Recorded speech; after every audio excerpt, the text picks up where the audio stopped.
अस्सलाम वालेकुम, welcome to psychologist lawn. आज हम बात करेंगे डोमेस्टिक वायलेंस पे। डोमेस्टिक वायलेंस एक ऐसा मसला है जिससे हर उम्र, हर नस्ल और हर जेंडर बुरी तरह मुतासिर होती है और इसका सबसे ज़्यादा शिकार ख़वातीन होती हैं। ख़वातीन में ही इनके long term mental health problems भी देखने में आते हैं। अब अगर हम बात करें इस पर कंडक्ट हुई हुई रिसर्चेस की, तो वर्ल्ड हेल्थ ऑर्गेनाइजेशन ने 2006 में एक रिसर्च कंडक्ट की थी जिसमें उन्होंने बताया कि तकरीबन 30% टू 70% वुमेन जो हैं वो डोमेस्टिक वायलेंस का शिकार होती हैं।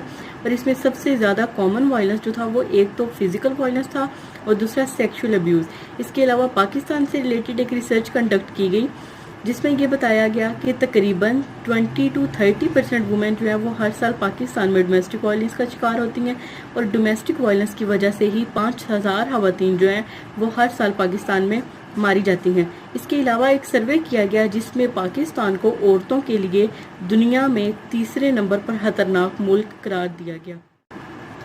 जैसे कि हम सब लोग जानते हैं कि दुनिया भर में पाकिस्तान में कोरोना वायरस फैला हुआ है और लॉकडाउन की सिचुएशन चल रही है। इस लॉकडाउन की सिचुएशन में पाकिस्तान में डोमेस्टिक वायलेंस में मज़ीद 25% इजाफा हुआ है।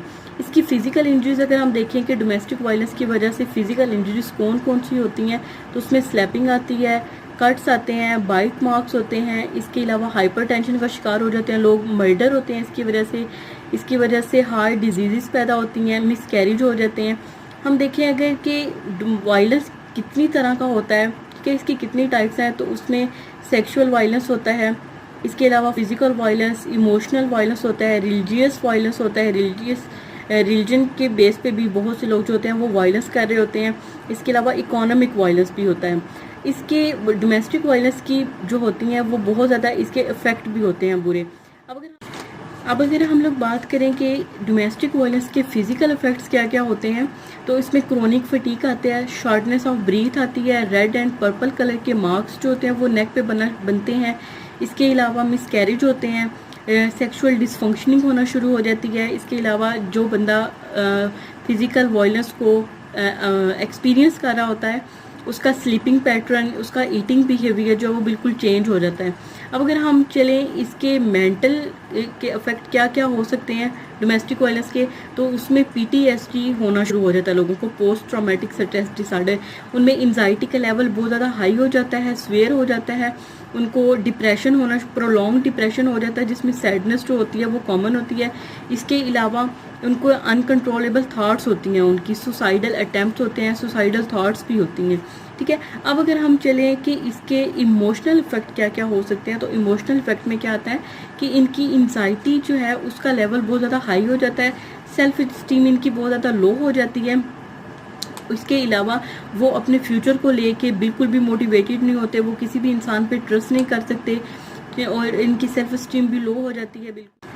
अब अगर हम बात करें बच्चों की, कि अगर वो डोमेस्टिक वायलेंस को होता हुआ देखें या चाहे वो इस चीज़ का शिकार हुए हों, तो ये दोनों चीज़ें उनकी डेवलपमेंट पर और उनकी पर्सनैलिटी पर बहुत गहरा असर डालती हैं। बच्चों में इसके क्या क्या इफ़ेक्ट होते हैं, बच्चों में एकेडमिक प्रॉब्लम्स देखने में आती हैं। इसके अलावा उनका स्लीपिंग एंड ईटिंग बिहेवियर जो है, पैटर्न जो है वो बिल्कुल चेंज हो जाता है। इसके अलावा उनमें एंजाइटी का लेवल बहुत ज़्यादा बढ़ जाता है, एडवांस मैच्योरिटी आ जाती है उनमें स्ट्रेस पैदा होना शुरू हो जाता है, वो अपनी किसी भी चीज़ पे, अपनी स्टडी पे कंसंट्रेट नहीं कर पा रहे होते। इसके अलावा उनका एग्रेसिव बिहेवियर उनमें डेवलप होना शुरू हो जाता है, वो एग्रेसिव बिहेव करते हैं अपने क्लास फेलोज़ के साथ, अपने फ्रेंड्स के साथ, अपने फैमिली मेम्बर्स के साथ।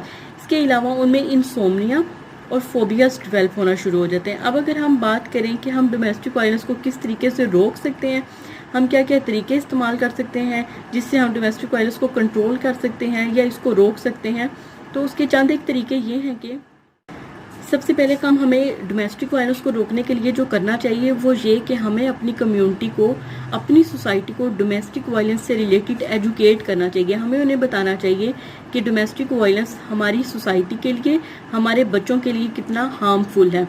इसके अलावा हमें क्या करना चाहिए कि हमें अपनी सोसाइटी को ऑर्गेनाइज बनाना चाहिए। हमें अपनी सोसाइटी में लोगों को इतना ऑर्गेनाइज करना चाहिए कि वो कहीं पे भी अगर डोमेस्टिक वायलेंस को होता हुआ देखें या उसके बारे में सुने तो वो इस चीज़ को टॉलरेट ना करें बल्कि उसके खिलाफ स्टेप लें। इसके अलावा जैसे कि हम सबके पास आजकल स्मार्टफोन्स हैं, तो इससे रिलेटेड, वुमेन की सेफ्टी से रिलेटेड बहुत से ऐप्स भी बनाए गए हैं। तो वुमेन्स को क्या चाहिए कि वो उन ऐप्स को अपने मोबाइल में डाउनलोड करें اور ایسے ایپس بھی ڈیزائن کیے گئے ہیں جن کا ڈائریکٹ لنک آٹومیٹیکلی جب وومن وہ ہتے میں ہوگی تو وہ آٹومیٹکلی اس کے جو نیٹ ورک ہوگا جس نے اس کو سیو کرنا ہوگا اس کو اس چیز کے بارے میں سگنل مل جائے گا۔ اس کے علاوہ سب سے پرانا طریقہ اگر استعمال کیا جائے تو جیسے پرانے زمانے میں ہوتا تھا کہ ہم اپنے نیبر سے کوئی بھی چیز لینے چلے جاتے تھے، اور اگر ہم دیکھیں کہ ہمارے نیبرز میں کہیں پہ ڈومیسٹک وائلنس ہو رہا ہے یا ہم اس طرح کی کوئی بھی آواز سنیں تو ہمیں وہی پرانا طریقہ استعمال کرنا چاہیے۔ ہمیں جانا چاہیے ان کے گھر، ڈور بیل بجانی چاہیے اور ان سے کسی بھی چیز کے بہانے، چاہے ہم ان سے چینی مانگے، پانی مانگے، دودھ مانگے، اس بہانے سے ہمیں جا کے وہاں چیک کرنا چاہیے۔ اس کے علاوہ اگر ہمیں ایسا لگ رہا ہے کہ ہماری فیملی ممبر میں سے کوئی، ہماری فرینڈ، ہماری کولیگ یا کو ورکر کوئی بھی ڈومیسٹک وائلنس کا شکار ہے، ٹھیک ہے، تو ہمیں کیا کرنا چاہیے، وقتاً فوقتاً دن میں کئی دفعہ اس کو کال یا میسج کر کے دیکھنا چاہیے، چیک کرنا چاہیے کہ کیا وہ ٹھیک ہے یا نہیں۔ اس کے علاوہ جب بھی ہمیں جلدی میں کسی بھی چیز کی ضرورت ہوتی ہے تو ہمیں وہ نہیں مل رہے ہوتے، تو ہمیں اپنے موبائل میں شیلٹر ہومز کے اور پولیس کے نمبر جو ہیں ان کو سیو رکھنا چاہیے تاکہ وقت آنے پہ ہم ان کو استعمال کر سکیں۔ ایک اور چیز کہ ہمیں ڈومیسٹک وائلنس کو اگر ہم کہیں ہوتا دیکھیں یا سنیں تو ہمیں کیا کرنا چاہیے، اس ٹائم کو، اس ڈیٹ کو، لوکیشن کو، انجریز کو، ساری سرکمسٹانسز کو نوٹ کر لینا چاہیے۔ یہ چیزیں جب پولیس میں رپورٹ کرنی ہو یا کیس کورٹ میں چل رہا ہو تو اس میں بہت زیادہ ہیلپ فل ثابت ہوتی ہیں۔ امید ہے آپ کو آج کی ویڈیو پسند آئی ہوگی۔ مزید ویڈیوز کے لیے ہمارے چینل کو سبسکرائب کریں اور دیکھتے رہیں ہماری ویڈیوز۔ اللہ حافظ۔